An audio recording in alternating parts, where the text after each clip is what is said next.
Hey everyone, आज मैं explain करने वाली हूँ टू माई सोर का 12th एपिसोड। आज का जो एपिसोड है वो बहुत ही ज़्यादा इंटरेस्टिंग होने वाला है और बहुत ही ज़्यादा सैड होने वाला है, क्योंकि इसमें बहुत ही ज़्यादा फैंजाओ आज रोने वाला है। तो चलिए स्टार्ट करते हैं।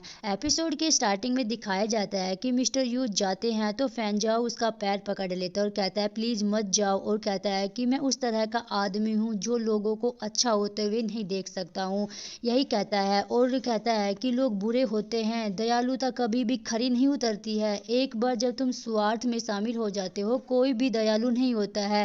पहले मुझे लगता था कि आप तुम नकली हो। मैंने गंदा खेल खेलना स्टार्ट कर दिया। मैंने तुम्हें अपना असली रूप दिखाने के लिए ये प्रयास किया था, बट मुझे फील हुआ कि तुम सच में अच्छे हो। तुम अपनी भलाई के लिए निस्वार्थ हो। तुम सबकी प्रॉब्लम सोल्व करते हो। जितना तुमने किया मुझे उतनी फिर शर्म आने लगी। मैं तुम्हें कीचड़ में घसीटना चाहता था, लेकिन मुझे पता चल गया कि मैं सच में तुम पर फिदा हो चुका हूँ।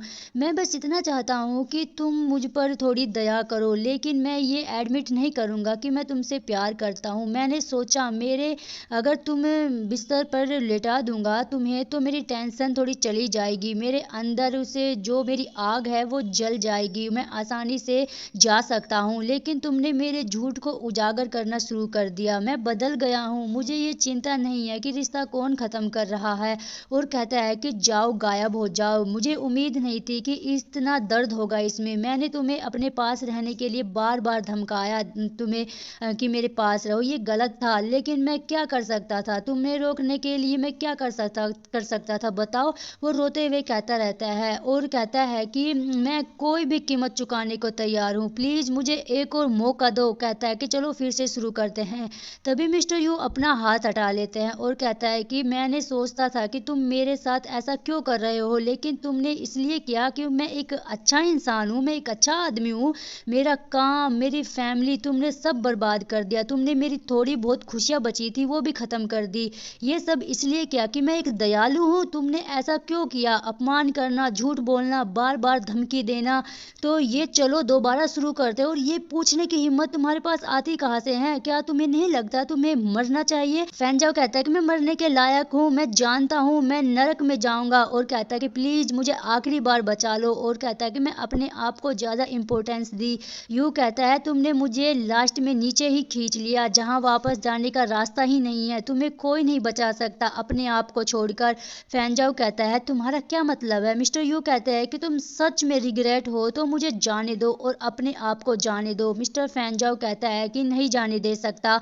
तभी मिस्टर यू उसको धक्का देते हैं और कहता है क्या तुम जानते हो, अगर तुम किसी की बुराई का प्रचार करते हो तो उसे हर तरह से उसे झूठा साबित करने में लग जाओगे। मैं हमारा अंत देख सकता हूँ। तुम मुझे मृत्यु तक न धकेलो, मैं यही सोचूंगा कि तुम पहले मरो। ये कहकर वो वहां से चला जाता है और फैंजाओ को बहुत ज्यादा गुस्सा आता है और वो दीवार पर मुक्के मारने लगता है। नेक्स्ट सीन में दिखाया जाता है कि मिस्टर यू अपने कमरे में आता है और कमरे में आने के बाद वो किसी के पास फ़ोन करता है और कहता है कि मुझे ड्राइव चाहिए। और नेक्स्ट सीन में हम देखते हैं कि मिस्टर फैंजाओ अपने सारे सामान को समेट रहा था ऑफिस से, और वो सारे सामान को समेट कर घर पर आ जाता है। दूसरी तरफ दिखाया जाता है कि मिस्टर यू अपने रूम में बैठे रहते हैं और इस तरफ हम देखते हैं कि मिस्टर फैंजाओ अपने किचन में काम करता रहता है और कहता रहता है कि फ़ोन पर सारी फाइलें मुझे सेंड कर दो, मैं यहीं से काम करूँगा। और तभी वो फ़ोन कट कर देता है और वो फिर मिस्टर यू के पास जाता है, रूम को नॉक करता रहता है। वो उसके पास जाता है और कहता है कि चलो खाना बन गया है, तुम खा लो, तुम्हारा वेट बहुत ज़्यादा कम हो गया है। और आगे हम देखते हैं कि जब वो उसके लिए खाना डालता है तो उसके लिए सूप डाल के उसको दे देता है। जैसे ही मिस्टर यू उसको सूप लेता है तो उसके पैर पर गिर जाता है, उसकी पैंट पर गिर जाता है और वो जल जाता है। तो तभी मिस्टर फैंजाओ भाग कर जाता है और उसके लिए कैंची लेकर आता है, उसकी पैंट को काट देता है, ताकि फिर वो देखता है कि वो बहुत ज़्यादा जल चुका था, बिल्कुल रेड हो चुका था, उसको दर्द हो रहा था। तभी मिस्टर फैंजाओ कहता है कि चलो हम हॉस्पिटल में चलते हैं। तो मिस्टर यू कहता है कि नहीं मैं नहीं जाऊंगा, वो मना करता रहता है। बट फैंजाओ कहता रहता है कि चलो ठंडे पानी से धो लेते हैं, वो काम कर जाएगा, अगर तुम ये नहीं करोगे तो इन्फेक्टेड हो जाएगा। बट वो मिस्टर यू मना करता रहता है कि मैं नहीं जाऊंगा, वो ऊपर जाता रहता है। मिस्टर फैंजाओ यही कहता रहता है कि इन्फेक्टेड हो जाएगा, चलो तुम चलो, फिर वो जाता ही नहीं है, वो ऊपर चला जाता है। तभी फैंजाओ कहता है ठीक है मैं दवाई लेकर आता हूँ। तो वह दवाई लेने देने चला जाता है। इस तरफ हम देखते हैं कि जब वो कपड़ा चेंज करके आता है नीचे तो वो देखता है कि फैनजाओ घर पे नहीं है। तभी वो उसको लैपटॉप को खोलने की कोशिश करता है पर उसका में कोड लगा हुआ तो वो नहीं खोल पाता है। इतने में ही फैनजाओ यहाँ से आ जाता है दवाई लेकर। जैसे ही वो उसको दवाई लगाने लगता है तो कहता है कि ठीक है मैं खुद कर लूँगा और दवाई लेकर वहाँ से चला जाता है। जब वो नीचे आता है कपड़े वपड़े चेंज कर कर तो वो जाने लगता है तो मिस्टर फैनजाओ कहता है कि तुम कहाँ जा रहे हो, कम से कम तुम मुझे बता तो सकते हो कि तुम कहाँ जा रहे हो। तो तभी मिस्टर यू बोलता है कि तुम तो लोगों का पीछा करने में तो अच्छे हो, माहिर हो, तो तुम लगा सकते हो दिमाग और मैं कहाँ जा रहा हूँ तुम देख सकते हो। और तुम्हें तभी मिस्टर फैनजाओ कहता है कि ठीक है मैं आज के बाद तुम्हें फॉलो नहीं करूँगा और तुम्हारे काम में इंटरफेयर भी नहीं करूँगा। और उसको वो दरवाज़ा से हाथ हटा लेता है और तभी मिस्टर यू बोलता है कि मैं तुम मेरे लिए हानिकारक हो और मुझे लगता है कि तुम मुझे नहीं छोड़ोगे। और ये कहकर वो वहाँ से चला जाता है। नेक्स्ट सीन में दिखाया जाता है कि वो मिस्टर यू उसी के साथ लड़के के साथ बैठा रहता है। वो कहता है कि तुम्हारा वेट बहुत ज़्यादा कम हो गया, क्या उस कमी ने फैनजाओ ने किया है क्या तुम्हारे साथ ये सब, तो मैं पुलिस को कॉल करूँ। तो वो मना कर देता है कि रहने दो कि नहीं। तभी मिस्टर यू बोलता है कि जो वीडियो उसने कैप्चर की थी डैश कैम से क्या वो स्पाई जासूसी में आती है, उसने अभी तक फैलाई नहीं है, क्या तुम उसके। तभी वो लड़का बोलता है कि मैं पुलिस को कॉल करूँ। तो वो मना कर देता है और कहता है कि इसकी रिस्पॉन्सिबिलिटी हमें फिर कौन लेगा अगर ये हो गया तो। तभी वो बोलता है कि ये अगर क्राइम नहीं है तो मैं तुम्हें अगर किडनैप कर लूँ तो क्या ये भी क्राइम नहीं होगा। तो वो बोलता है कि चलो तुम्हारा अब प्लान क्या है ये बताओ, क्या तुम्हें हेल्प चाहिए तो तुम मुझे बता सकते हो, जो भी तुम्हें चाहिए तुम मुझे बता सकते हो। तभी मिस्टर यू बोलता है कि जो फैनजाओ का कंप्यूटर है तुम क्या उसको हैक कर सकते हो।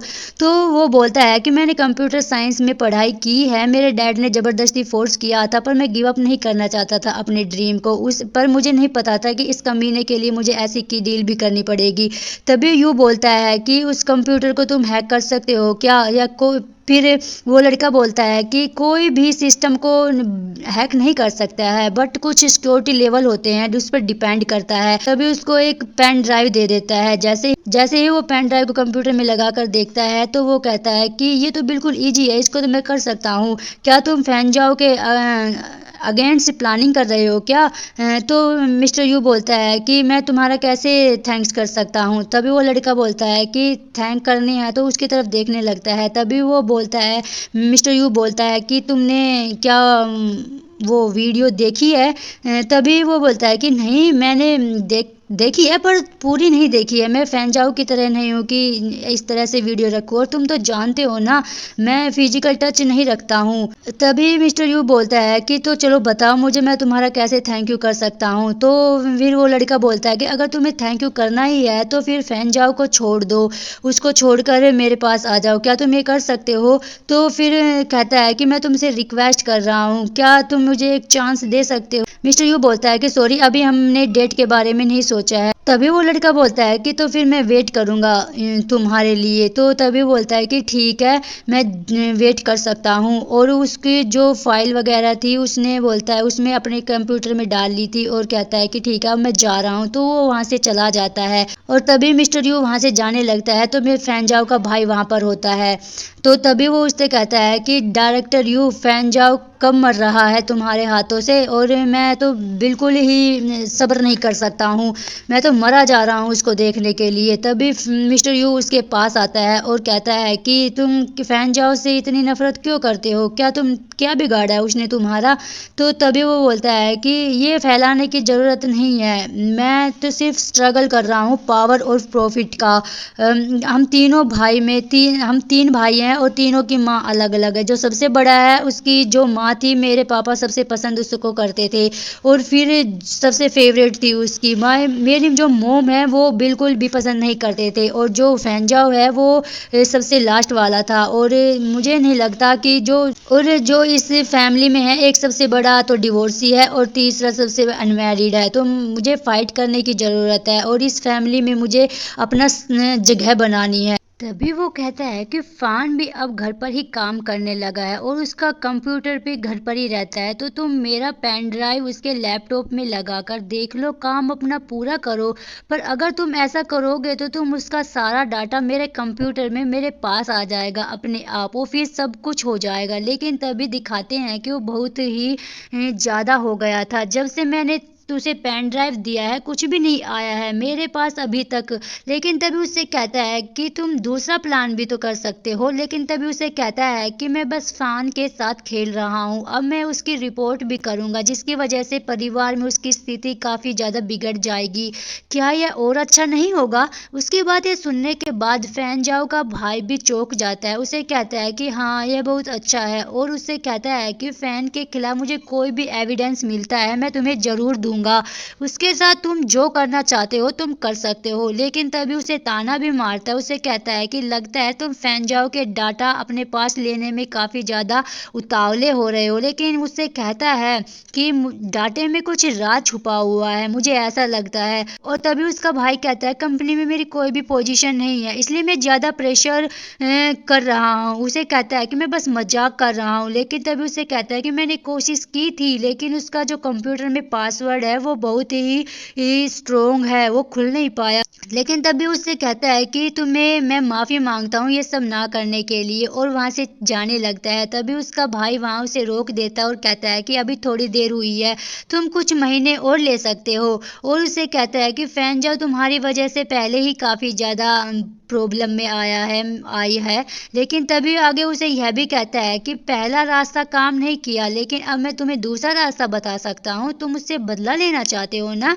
लेकिन तभी वो उसके ऑफर करता है। उसे कहता है कि तुम मेरे साथ आ सकते हो, और उसे कहता है कि हम दोनों एक साथ देखने के बाद वो काफ़ी ज़्यादा गुस्से में लाल हो जाएगा।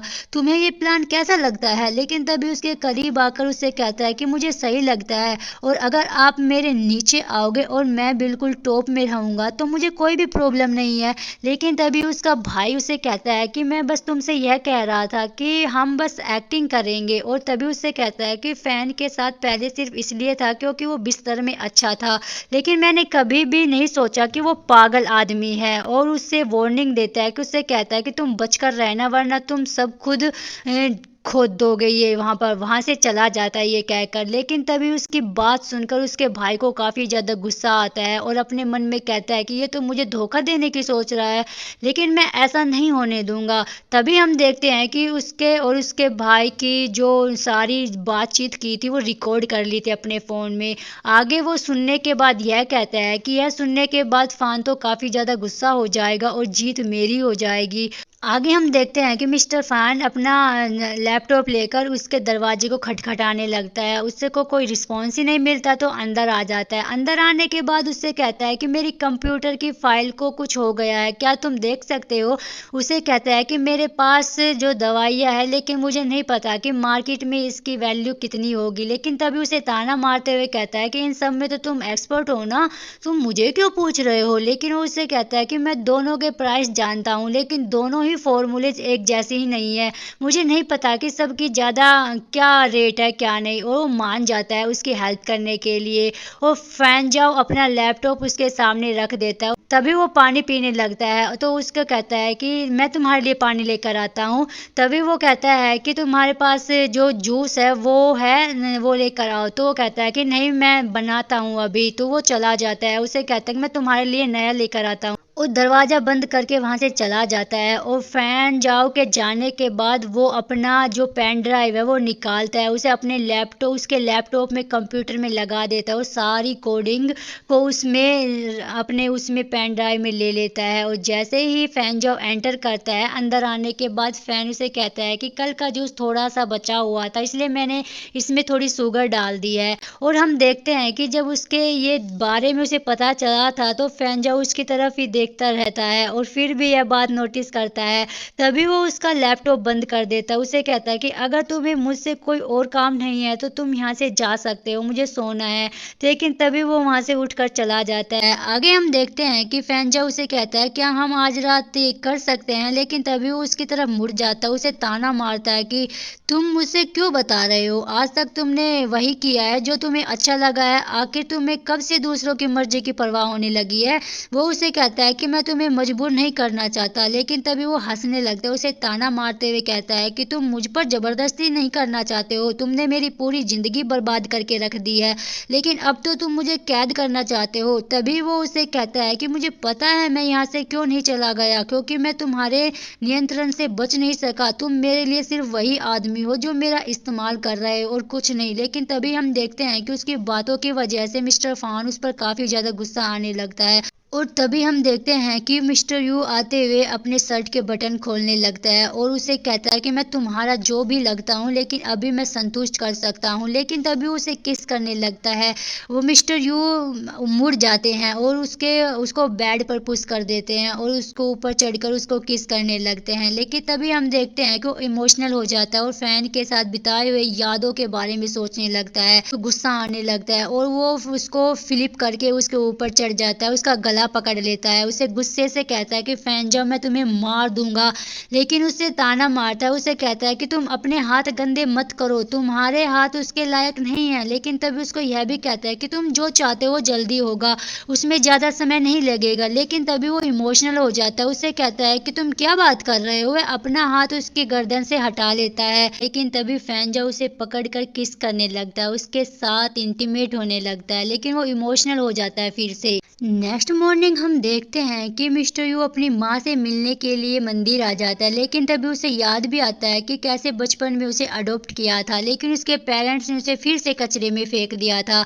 उसकी माँ ने उसे फिर से अपने घर पर ले आई थी। उसकी माँ को मरते हुए भी यही कहता है कि उसे ही अगर तुम्हारी जिंदगी में ऐसा कोई व्यक्ति आ जाए जिसे तुम काफी ज्यादा पसंद करते हो, तो कभी भी अपने आप से दूर मत होने देना। उसके बारे में सोचते हुए काफी ज्यादा इमोशनल हो जाता है और अपनी माँ से कहता है कि आप गलत थी। वो नीचे बैठकर इमोशनल होकर रोने लगता है। लेकिन तभी उसकी माँ से भी कहता है कि मैं थक गया हूँ।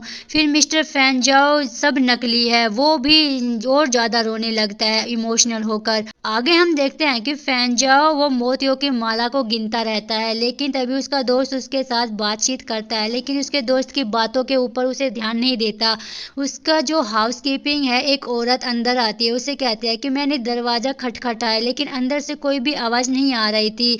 अब तो खाना भी ठंडा हो गया है। लेकिन तभी उसे कहता है कि मैं चाहता हूँ कि तुम मेरे लिए एक और खाने का वेट करो और ऐसा खाना बनाना जो ठंडा होने के बाद भी अच्छा लगता हो। और उसे यह भी कहता है कि उस खाने को ज्यादा मीठा मत बनाना। लेकिन तभी हम देखते हैं कि मिस्टर यू और उसके पास्ट की दिखाया जाता है कि उसको ज्यादा मीठा पसंद नहीं है।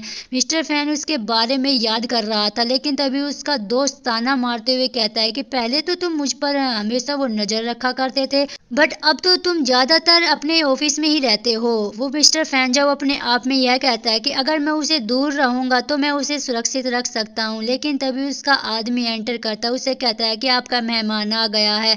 उसका दोस्त वहां से चला जाता है। मिस्टर फैन जब अपनी आंखें बंद कर लेता है और माला गिनने लगता है। लेकिन तभी हम देखते हैं कि ऑफिस में जबरदस्ती घुस जाता है मिस्टर यू। उसका आदमी उसे रोकने लगता है, उसे कहता है कि मैंने फैन से बात नहीं किया, आप ऐसे अंदर नहीं आ सकते हैं। लेकिन वो उसे कहता है कि मेरे रास्ते से हट जाओ। लेकिन तभी मिस्टर फैन दरवाजा खोलता है और अपने आदमी को डांट लगा देता है, उसे कभी मत रोकना। लेकिन तभी वो अंदर आने के बाद मिस्टर फैन जब अपने आदमी से कहता है कि जाओ कुछ खाने के लिए लेकर आओ और थोड़ा मीठा मत लाना, पर वह बात नोटिस करता है और उसे गुस्से से कहता है कि तुमने ऐसा क्यों किया। फैन जाओ उसे कहता है क्या उसे मैं फार्मा कंपनी पहले ही छोड़ चुका हूँ, लेकिन फिर तुम मेरे टीचर के ऊपर मुकदमा कर दिया है। फैन जाओ उसे कहता है तो इसकी वजह से तुम यहाँ पर आए हो, तुमने मेरा मूड खराब कर दिया। उसे कहता है कि क्या तुम्हारा मूड खराब हो गया। फैन जाओ उसे कहता है कि हाँ, तुम हर बार इस मदद के कारण मेरा मूड खराब करते रहते हो। लेकिन तभी उसे कहता है कि तुम्हारी हरकतों की वजह से मेरे टीचर सीढ़ियों से गिर गए हैं और डिप्रेशन के कारण उसका जो पैर है वो फ्रैक्चर हो गया है। लेकिन तभी फैन जाओ हंसते हुए कहता है कि तुम इसलिए मुझे इसका ब्लेम कर रहे हो। लेकिन तभी उसे यह भी कहता है कि अगर तुम अपने प्रोफेसर की तरफ से यहाँ पर मुकदमा करने आए हो तो वापस ले लो, ताकि वो उसे यह भी कहता है कि तुम चाहते हो कि उसे जो भी करे मैं कर देता हूँ। लेकिन तभी उसे ताना मारते हुए कहता है कि जबरदस्ती करने के अलावा तुम करते ही क्या हो। लेकिन फैंजाओ उसे कहता है कि मैंने यहाँ बार बार तुमसे माफ़ी मांगी है उसके लिए, लेकिन इसकी वजह से अगर तुम मुझे यह दोषी ठहरा रहे हो तो तुम्हें बताना चाहता हूँ कि मैंने इसकी वजह से वह मुकदमा नहीं लिया है। लेकिन तभी वो मुड़ जाता है, उससे गुस्से से कहता है कि मुझे सिर्फ अंदर से बुरा लग रहा था इसलिए मैंने वह किया, मेरा दम घुट रहा है। लेकिन तभी उसको अपने आप को कंट्रोल करता है और उसके करीब आकर उसे कहता है कि चलो हम ये सब बंद करते हैं। आगे फैंजाओ उसे कहता है कि मैं अपनी सारी गलतियां स्वीकार करता हूँ, तुम जो चाहे मुझे दंड दे सकते हो जब तुम मेरे पास आओगे तब। लेकिन तभी उससे कहता है कि धमकियां देना आपकी विशेषता नहीं है फैन। तभी मिस्टर यू कहता है कि मेरे पास कुछ है, अगर मैं इसको डाल दूंगा तो काफ़ी ज़्यादा हलचल मच जाएगी। लेकिन तभी मिस्टर फैंजाओ उसे कहता है कि तुम्हारे प्रोफेसर ने मेरे साथ कॉन्ट्रैक्ट किया था जिसे उसने तोड़ दिया है, इसकी वजह से उसके मुकदमा तो हो गया है, पर उससे यह भी कहता है कि आगे से मैं उसे सिर्फ पैसों के लिए मुकदमा नहीं करूँगा। और उसे कहता है कि अगर मेरे प्रोफेसर जेल चले गए तो यह प्रोजेक्ट टूट जाएगा, तुम्हारी भरपाई कभी नहीं होगी, ऐसा करने से तुम्हारा क्या फ़ायदा होगा। तभी फैन कहता है कि तुम ही हो, तो हमने तो कहा था ना कि मैं पागल आदमी हूँ, तो आखिर पागल आदमी को क्या करना चाहिए। मैं बस अपने मन को समझाने की कोशिश कर रहा हूँ, क्योंकि वो उसके ऊपर चिल्लाने लगता है और उसे कहता है कि अगर मैं खुश नहीं हूँ तो कोई भी खुश नहीं रह सकता है, किसी को भी मैं ऊपर नहीं जाने दूंगा, सबको नीचे खींच सकता हूँ और वह मैं करूँगा। लेकिन तभी उसके ऊपर शांति से बातचीत करने लगता है, उसे कहता है कि मुझे भी यह विश्वास है कि तुम इस मुकदमे को वापस ले लोगे। उसकी बातें सुनने के बाद फैंजाओ भी हंसने लगता है, उसे कहता है कि हाँ। लेकिन तभी उसे कहता है कि अगर मैं इसके ऊपर साइन करने के अगर एग्री ना हूँ तो यह मुकदमा 2 दिन के लिए भी नहीं टिकेगा। उसे कहता है कि वो रिसर्चर पूरा करने के लिए तुम्हें 3 महीने का टाइम देता हूँ। लेकिन तभी वो खड़ा हो जाता है, उसे कहता है कि अगर यह रिसर्च 3 महीने में खत्म हो जाती है तो क्या मिस्टर फैन आप ये वापस ले लोगे। तो वो मुड़कर उसे कहता है कि तुम ऐसा क्यों कह रहे हो। तो उसे कहता है कि तुमने एक बार वादा किया था मैं कुछ भी मांगूंगा तो बिना शर्त तुम उसे पूरा करोगे। उसके आगे हम देखते हैं कि जब वो बस तुम्हें दोनों एक साथ इंटीमेट होते रहते हैं, उसे काफ़ी ज़्यादा फैन जब पीछे हो जाता है। उसे कहता है कि मैं तुम्हारे लिए कुछ भी कर सकता हूँ, तुम्हारे लिए मैं अभी भी कुछ कर सकता हूँ। लेकिन उसकी बातें सुनने के बाद वो हंसने लगता है। फैन जब उसे कहता है कि तुम हंस क्यों रहे हो, तभी वो यह बात कर रहा था तुम्हारे साथ। लेकिन तभी उससे कहता है कि मैं तुम्हारे लिए कुछ भी कर सकता हूँ, अगर तुम चाहते हो तो मैं तुम्हारे लिए चांद भी लाऊंगा। लेकिन तभी उसे कहता है कि मैं बिना शर्त तुमसे कुछ मांग सकता हूँ। एक बार वो दोनों फिर से एक बार इंटीमेट हो जाते हैं और उसके बारे में याद आता है। लेकिन फैंजाओ उसे कहता है कि 3 महीने, सिर्फ 3 महीने मिलते हैं तुम्हें, मैं इंतजार करूंगा अच्छी खबर का। उसकी बात सुनने के बाद वो यहाँ से चला जाता है और आगे हम देखते हैं कि बाहर आने के बाद वो अपने प्रोफेसर से माफ़ी मांगता है फ़ोन करके और कहता है कि 3 महीने ही मिले हैं, तब चिंता मत कीजिए, हम दिन रात मेहनत करेंगे और रिसर्च को पूरा कर देंगे। लेकिन उसका प्रोफेसर उसे कहता है कि मैं घायल हूँ और सभी लोग वहाँ से चले गए हैं तो कोई उम्मीद नहीं बची है। लेकिन उसे कहता है कि मैं आपकी फिर से मदद करूँगा, जल्दी आ रहा हूँ। तभी हम देखते हैं कि फ़ोन रखने के बाद उसका प्रोफेसर के सामने फैंजाओ बैठा हुआ था। फिर प्रोफेसर उसके फैंजाओ से कहता है कि मैंने अच्छे से अपना काम किया है। फैंजाओ भी उसे कहता है कि आपको अपनी एक्टिंग के ऊपर और थोड़ा सा काम करने की ज़रूरत है। लेकिन तभी उसका प्रोफेसर उसे ताना मारता और कहता है कि तुम ये यंग लोग भी ना, पता नहीं तुम इसके बारे में कितना ज़्यादा अकड़ रहे हो। उसके साथ अभी तुमने मुझे इतना ज़्यादा डरा दिया है। पर आगे उसे यह भी कहता है कि मैंने अपनी पूरी ज़िंदगी में कुछ भी गलत काम नहीं किया, लेकिन अब मैं जब बूढ़ा हो गया हूँ मैं अपने ही स्टूडेंट के साथ खेल रहा हूँ। लेकिन तभी फैंजाओ उसे शुक्रिया अदा करता है और तभी वो उससे कहता है कि तुम्हारे पैर को तो बस गुस्से ने ही काट लिया था। लेकिन फैंजाओ उसे कहता है कि इसे यह पता न चल जाए और तभी वो हंसने लगता है। और इसी के साथ यह प्यारा प्यारा सा एपिसोड का एंड हो जाता है। गाइज, अगर आपको मेरा एक्सप्लेनेशन अच्छा लगा तो प्लीज़ सब्सक्राइब कर लीजिएगा, क्योंकि एक वीडियो बनाने में बहुत ज़्यादा मेहनत लगती है। प्लीज़ सब्सक्राइब कर लीजिएगा और लाइक कमेंट ज़रूर कीजिएगा। मिलते हैं नेक्स्ट एपिसोड में। आज के लिए बस इतना ही। Thanks for watching. Bye bye.